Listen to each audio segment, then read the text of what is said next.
අප විසින් පවත්වන මේ පොසොන්බැතිගේ පූජා වැඩසටහන ආරම්භ කිරීමට සෑම දෙනාගේම අවසරයි.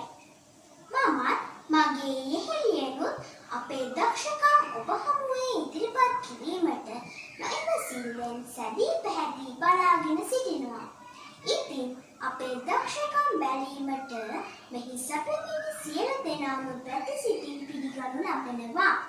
දැන් පොසොන්බැති පූජා ආරම්භ කිරීමටයි මේ සූදානම්. පිළිගැනීමේ කතාව ඉදිරිපත් කිරීමට සිටුමනිහාරා සුවේලියට ආරාධනා කර සිටිනවා. සියලු දෙනාටම සුබ සැන්දෑවක් වේවා. අද දින පුංචි අපේ දස්කම් පෙන්වන මේ පොසොන්බැතිගේ පූජා වැඩසටහන ආලෝකමත් කිරීමට මෙහි පැමිණි අපගේ ගරු විදුහල්පතිතුමිය වන ශියානි පියංකා විදුහල්පති මෑණියන්වත් අප පාසලේ අංශ ප්‍රධානී රංජනී කුලතුංග ගුරු මෑණියන්වත් තුන මානෙල් පන්තියේ ශාමලී බණ්ඩාරු ගුරු මෑණියන්වත් තුන ඕඩු පන්තියේ නිරෝෂා කිෂාන්දි ගුරු මෑණියන්වත් තුන ඕලු නෙළුම් මානෙල් පන්තිවල සියලුම දෙමාපියන්වත් ඉතා ආදරයෙන් පිළිගනු ලබනවා. තවද පුංචි අපේ පොසොන්බැතිගේ පූජා වැඩසටහන අවසන් වන තෙක් නරඹා අප සමග සතුට බෙදා ගන්නා ලෙස ආරාධනා කර සිටිනවා. ස්තුතියි. පුංචි අපේ මුල්ම ඉදිරිපත් කිරීම සිදු කරනුයේ තුන ශ්‍රේණිය ඕලු පන්තියේ යෙහෙළියනුයි. ගීතය පුත්තානුපාපේන සිත්නෙත් පහන් වී අපේ රස විඳිමු නේද?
දැන් තවත් මිහිරි පැති ගීතයකට සවන් දෙමු. 3 ශ්‍රේණිය ඕනු පන්තියේ ලිහිණියන්ටයි මේ ආරාධනය. ගීතය පොය සඳේ සඳ කිරණින් ලොවේ අඳුර දුරු වේවා. රසණයි නේද? එහෙනම් අපි ගීතයට සවන් දෙමු.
සියලු දෙනාටම පින්බර පොසොන් මංගල්‍යයක් වේවා. ඉතින් අද දින අපේ මේ පවත්වන පොසොන් බැතිගී පූජා වැඩසටහනට පුංචි දරුවන් කැමති වෙයි කියලා හිතෙන නිර්මාණයක් එයාලා වෙනුවෙන් ඉදිරිපත් කරන්න මම හිතුවා. ඒ නිසා පොසොන් උත්සවය, පොසොන් දවස, ඒ දවසේ වැදගත්කම ගැන යම් තාක් දුරකට ඇතුළත් කරලා පුංචි කවි කීපයක් නිර්මාණය කළා. ඉතින් පුතාලා වෙනුවෙන් ඒ කවි කීපය මම ඉදිරිපත් කරන්නම්.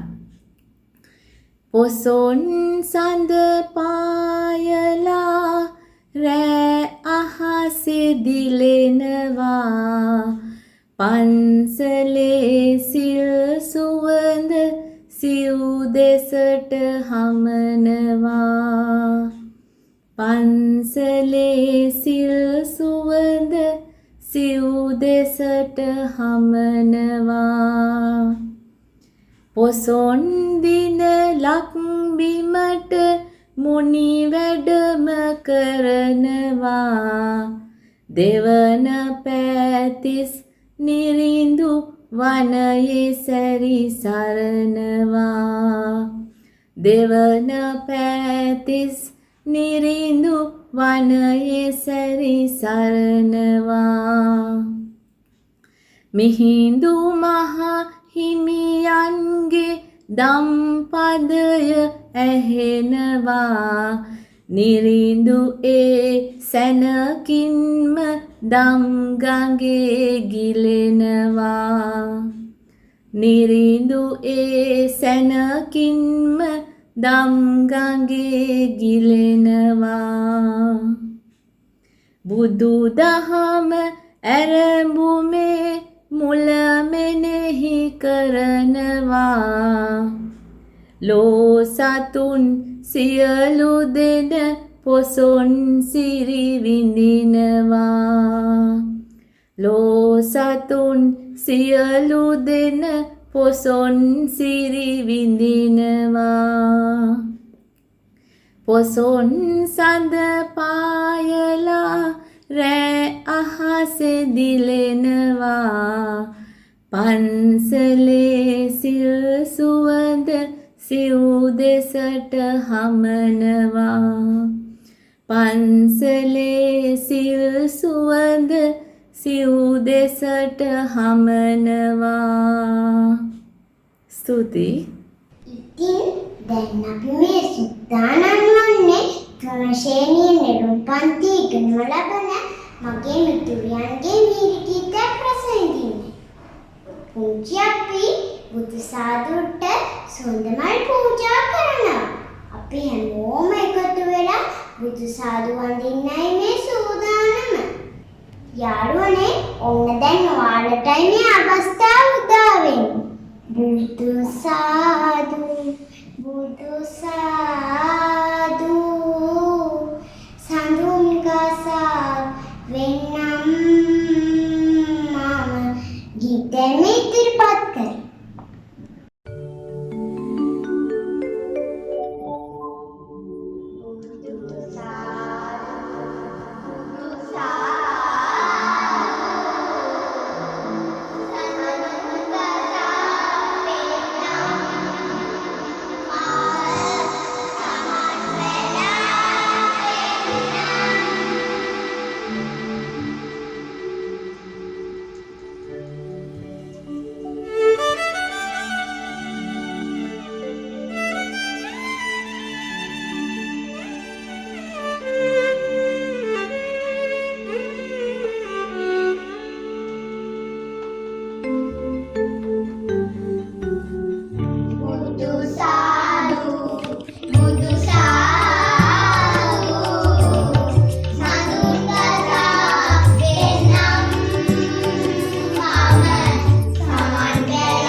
හඳ වතුරක්සේ මෙත්කුණේ මව්වදනක්සේ සිනහස ගතන. බුදු සමිතිනි ඔබ පිහිට අප සියලු දෙනාටම ලැබේවා.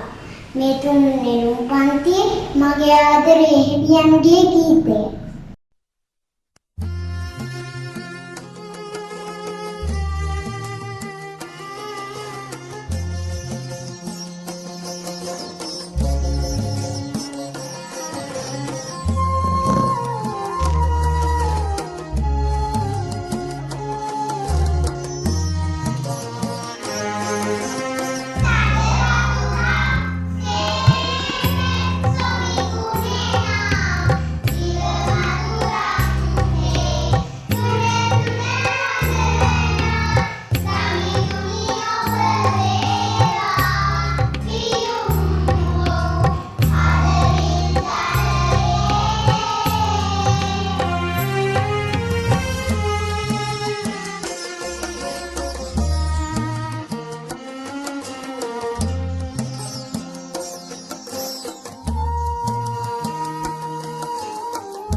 පොසොන් පොහොය පිළිබඳවත් තුමහරහතන් වහන්සේ පිළිබඳ අප සියලු දෙනාම දැනුවත් කිරීමට අප තුන නෙළුම් පන්ති බාර අපේ ආදරණීය ගුරු මෑණියන් වන රංජනී ගුරුතුංග ගුරු මෑණියන්ට ආදරෙන් ආරාධනා කර සිටිනවා.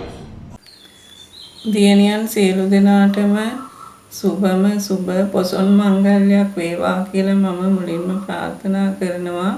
දරුවනි, පොසොන් මංගල්‍යයේ වැදගත්කම අපේ බණ්ඩාර මිස් විසින් ඔයගොල්ලන්ට විස්තර කරනවා ඇති. පොසොන් පොහොය වැදගත්කම කතා කරනකොට අපිට වැදගත්ම චරිතය වන්නේ මිහිඳු හාමුදුරුවෝ. මම ඔයගොල්ලන්ට මිහිඳු හාමුදුරුවෝ ගැන පුංචි දැනුවත් කිරීමක් ඊට ඉස්සෙල්ලා කරන්නම්. පුතාලා දන්නවා පොසොන් පොහොය වැදගත්කම කතා කරනකොට අපේ ලංකාවට බුදුදහම ගෙනාවේ මිහිඳු හාමුදුරුවෝ. ඒක නිසා තමයි අපි බෞද්ධයෝ බවට පත් වුනේ. ඒක නිසා අපිට වටිනවා මිහිඳු හාමුදුරුවෝ කවුද කියලා ටිකක් විස්තර සොයලා බලන එක. අපි බලමු මිහිඳු හාමුදුරුවන්ගේ ඉතිහාසය ගැන චුට්ටක් ඕගොල්ලන්ව දැනුවත් කරන්න.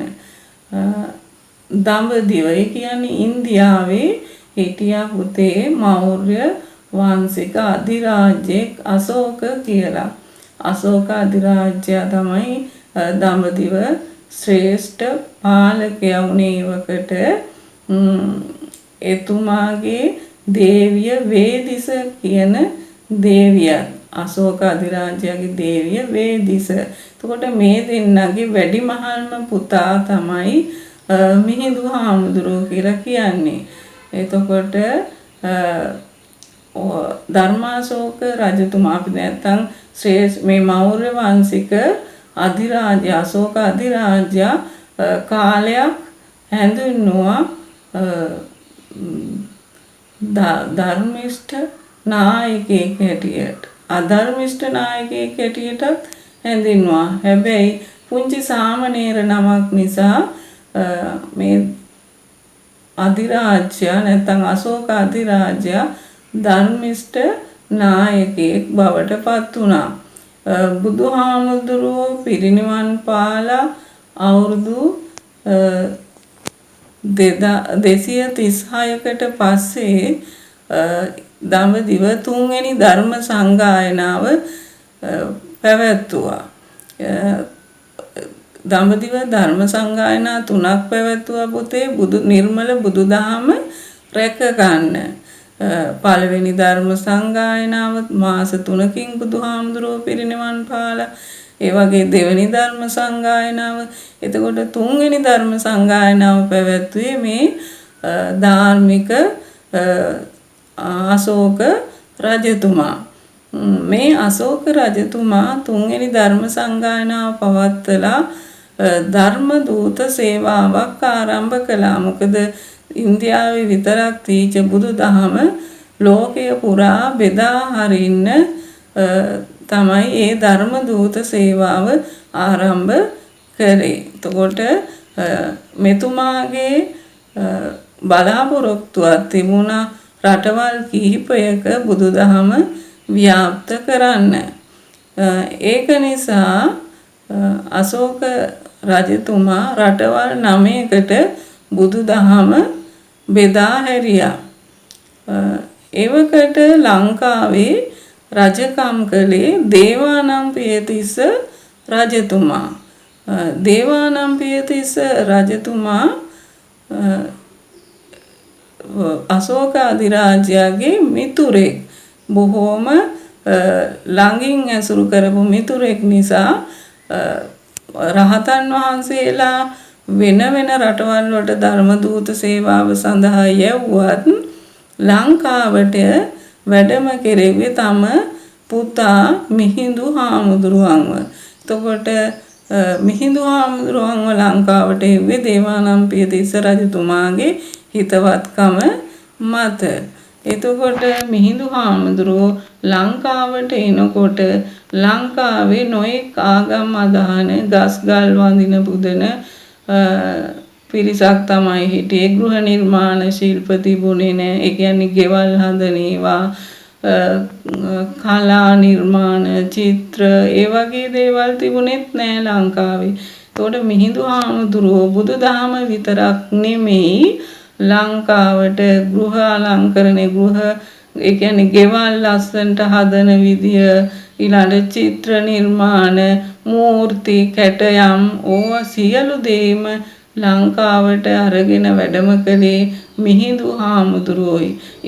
ඒ වකට ඉන්දියාවේ තීච්ච සියලුම නිර්මාණ ශිල්ප ලංකාවට දායාද කළා මිහිඳු හාමුදුරුවෝ විසින්. මිහිඳු හාමුදුරුවෝ මේ සියල්ල ලංකාවට ලබා දීලා ලංකාවට බුදුදහමත් රැගෙන මිස්සක පව්වට නැත්තම් අම්බස්තලයට වැඩම කළා. එතකොට මේ අම්බස්ථලයේදී තමයි දේවානම්පියතිස්ස රජතුමා මුණ ගැහෙන්නේ. දේවානම්පියතිස්ස රජතුමා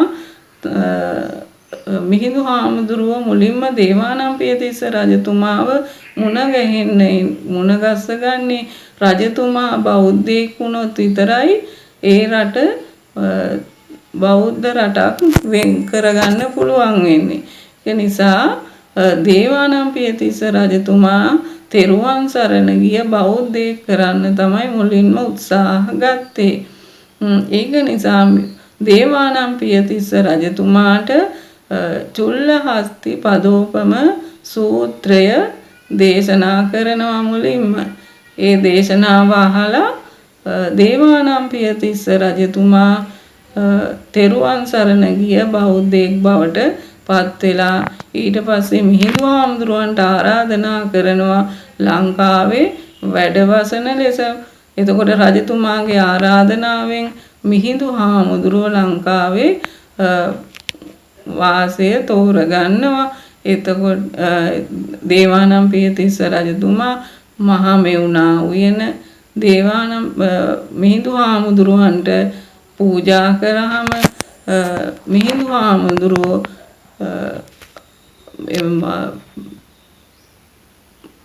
මහමෙවුනා උයනේ වැඩ සිටිමින් දින 7ක් එක දිගට ලංකාවාසී සියලු දෙනාටම ධර්මය දේශනා කරනවා.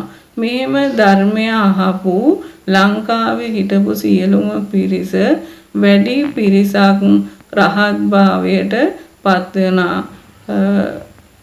සෝවාන් මාර්ගයට පත් වුණා. මෙහෙම මිනිස්සු සෝවාන් වුණාට පස්සේ රජතුමාත් ධර්මය වැළඳගත්තට පස්සේ ලංකාවේ බුදුදහම ස්ථාපිත වුණා. ඒ වෙලාවේ මිහිඳු හාමුදුරුව කලේ මේ බෞද්ධ ජනතාවට වඳින්න ඉන්දියාවෙන් නැත්නම් දඹදිවින් දකුණු අකු ධාතුන් වහන්සේ වැඩම කරවලා ලංකාවේ තූපාරාමේ චෛත්‍ය හදලා දේවානම්පියතිස්ස රජතුමාගේ අනුග්‍රහය ඇතිව මිනිසුන්ට වඳින්න පුදන්න සකස් කරලා දුන්නා. ඊට පස්සේ මහමෙවුනා උයනේ රජතුමාට අනුශාසනා දුන්නා මහා විහාරය ඇතුළු ඔය දැන් පුතාලා වඳින්න යන මහමෙවුනා උයනේ පිහිටලා තියෙන 8ම ස්ථානය නැත්නම් ස්ථාන 8 ස්ථාපිත කරන ලෙස රජතුමාට දැනුම් දුන්නා. ඒවා සලකුණු කරලා මිහිඳු හාමුදුරුවෝ දුන්නා මහමෙවුනා උයන මේ විදිහට පිළිවෙල කරන්න කියලා.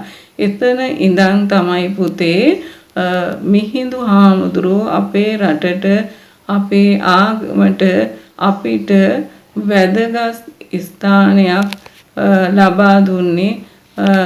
මිහිඳු හාමුදුරුවෝ අපේ රටේ අපිට අපේ රටට වැදගත් චරිතයක් බවට පත් වුණේ අන්න ඒ අවස්ථාවේ ඉඳලා අපිට ස්ථිර ආගමක් ලැබුණා.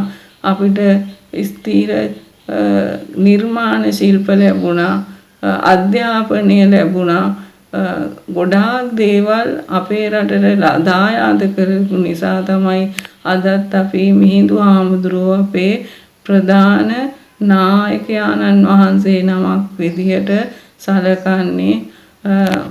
එහෙනම් පුතේ මෙතනින් මගේ කතාව අවසන් කරනවා. ඕගොල්ලන් මිහිඳු හාමුදුරුවන්ගේ චරිතය ගැන තවත් තොරතුරු සොයලා බලලා ඉගෙන ගන්න.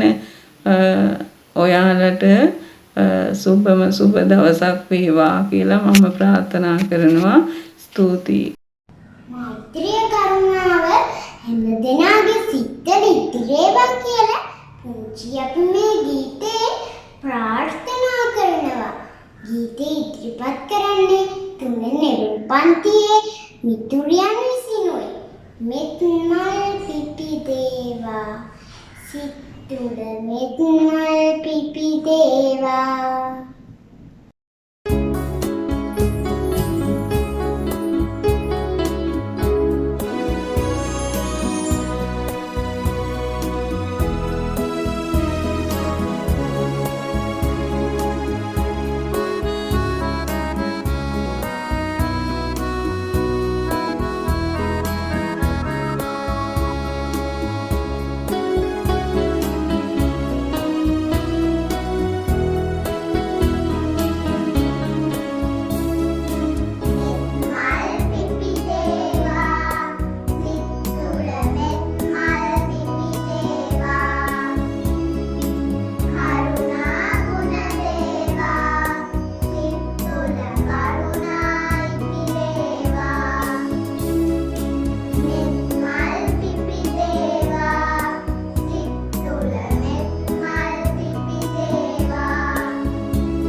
ලස්සන වෙති ගීතයකින් අපිව පිනවන්නේ තුන මානෙල් පන්තියේ මිතුරියනු. ගීතය මල් සුගන්ධේ දම් සුගන්ධේ සිල් සුලං රැල් පාවෙලා.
අප ගැන නිතරම සොයා බලන ආදරණීය විදුහල්පති මෑණියනි, අපගේ බැතිගී පූජා වැඩසටහන ගැන ඔබගේ වටිනා අදහස් පවසන මෙන් ඉල්ලා සිටිනවා.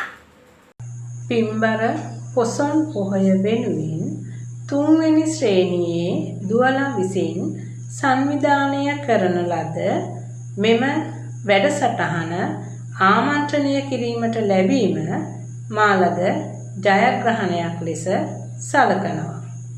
වෙසක් පොහොය වගේම පොසොන් පොහොයත් බෞද්ධ අපට වැදගත් වන්නේ ඇයි කියලා මේ පුංචි දුවලා දන්නවා. ඉතින් පුංචි දුවේ මෙවැනි වැඩසටහන් ඔබගේ ගුරුතුමියන් විසින් සංවිධානය කිරීමට බලාපොරොත්තු වූයේ ඇයි කියන එක ඔබ දන්නවා. එක් හේතුවක් තමයි අපේ සිරිත් විරිත් ගුණධර්ම අපි පුංචි ඔබට දායාද කරන්න ඕනේ. අනෙක් හේතුව තමයි දැනට වර්තමානයේ මතුවී තිබෙන මෙම හුදකලා තත්ත්වය යම් තරමකට හෝ මගහරවාගෙන අපට මානසික සුවයක් ලැබීමට මෙම කටයුත්ත සංවිධානය කළා. ඉතින් මේ වෙනුවෙන් ඔබේ ගුරු මහත්මීන් විශාල කැපවීමක් කරා. විශේෂයෙන්ම මම එම ගුරු මහත්මීන් තිදෙනාට මෙම අවස්ථාවේදී ස්තුතිවන්ත වෙනවා පුංචි දුවලට මෙවැනි මඟ පෙන්වීම කිරීම පිළිබඳ. ඒ වගේම මෙම වැඩසටහන විවිධ අංග ඉදිරිපත් කරන්න පුංචි දුවලට මඟ පෙන්වමින් ඒ වගේම අවශ්‍ය සහාය දෙමින් ඔබගේ දෙමාපියනුත් ඔබට ලොකු සහයෝගයක් දුන්නා. ඒ නිසා මම ඔබගේ දෙමාපියන්ට ස්තුතිවන්ත වෙනවා. ඒ වගේම පුංචි පුතාලා මන් දන්නවා බොහොම කැපවීමෙන් මහන්සියෙන් මෙම කාර්යයේ නියැලුණා. එම නිසා මම පුංචි දුවලටත් මම ස්තුතිවන්ත වෙනවා. ඔබ සැමගේ මෙම කැපවීම මත සංවිධානය වූ මෙම කාර්යයට මගේ හදපිරි සුභාශිංසනය පුද කිරීමට කැමැතියි. ස්තුතියි. මල්නෙලා බුදු සාදුට පූජා කරන්නයි තුනමානෙල් පන්තියේ මගේ මිතුරියන් දැන් සූදානම් වන්නේ. ඉතින් අපිත් ඒ අයට එක් වෙමු. ගීතය මාලක් නෙලාගෙන විත් බුදු සාදුට පිදුවා. Budu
තුන ශ්‍රේණිය මානෙල් පන්ති භාර අපේ ආදරණීය ශාමලී බණ්ඩාරගුරු මහත්මියනි ඔබගේ වටිනා අදහසකින් අප සැම දැනුවත් කරන මෙන් ඉල්ලා සිටිනවා. සියලුම ලෝකවාසීන්ට සිත් පහන්නෝ සුබ පොසොන් මංගල්‍යයක් වේවා. දියණියනි, පොසොන් පොහොයේ වැදගත්කම මම මෙසේ ඔබට මතක් කර දෙන්නම්. මුළු ශ්‍රී ලංකාවාසී ජනයා පිළිබඳව අව්‍යාජ අනුකම්පාවකින් ජම්බුද්වීපයේ සිට වැඩම කළ අනුබුදු මහා මිහිඳු මහරහතන් වහන්සේ ප්‍රමුඛ ඉත්තිය, උත්තිය, සම්බල, බද්දසාල යන අරහතුන් වහන්සේලාත් සුමන සාමණේරයන් වහන්සේ බණ්ඩුකනම් අනාගාමී උපාසකවරයා යන පිරිස ධර්ම විජය පිළිබඳ අනගිතම පණිවිඩය මූර්තිමත් කරමින් ශාන්තිය දූතයන් වශයෙන් මිස්සක පව්වට වැඩම කර බුද්ධ වර්ෂ 2236 දී ලක්දිව බුදුසසුන පිහිටුවේ පොසොන් පෝය දිනයකදී.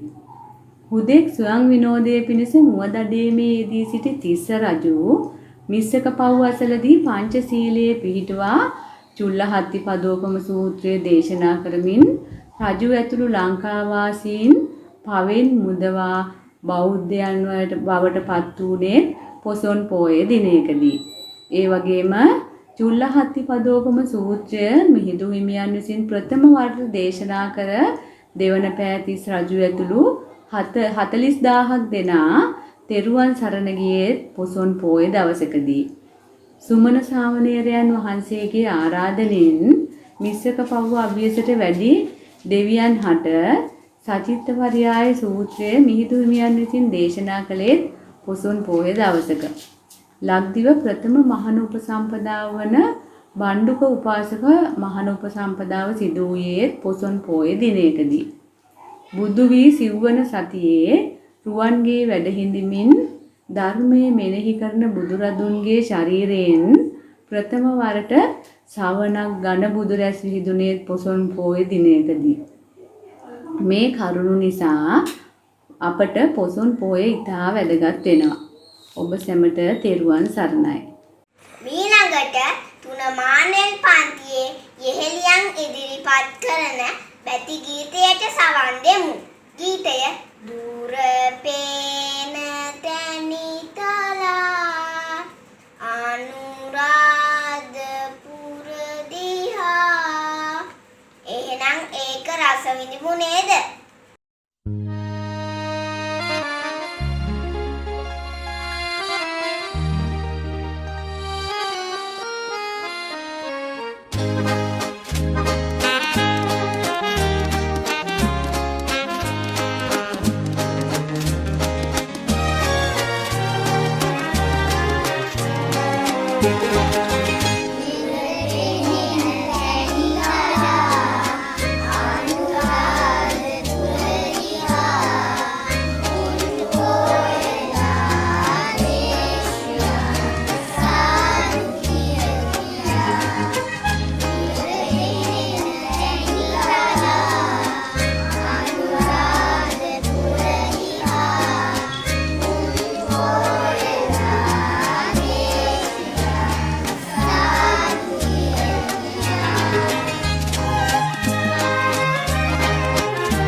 පුංචි අපේ පොසොන් පැතිගී පූජා වැඩසටහන සාර්ථක කර ගැනීමට සහයෝගය ලබා දුන් ගරු විදුහල්පතිතුමියටත් රංජනී ගුරු මහත්මියටත් බණ්ඩාර ගුරු මහත්මියටත් සහ නිරශා ගුරු මහත්මියටත් ස්තුතිවන්ත වෙමි. එසේම අපගේ ගීත සකස් කිරීමට දායකත්වය ලබා දුන් රාහුල ප්‍රනාන්දු, කස්තුරි මధుශංක, නදීෂා ශ්‍රීමාලි, සුබෝධි උපසම සහ සදීම් නින්නාත් කනහැර ආරච්චි යන අයටත් අපගේ දක්ෂතා දැක නිරන්තරයෙන් සතුටු වන අපගේ දෙමව්පියන්ටත් ස්තුතිවන්ත වෙමු.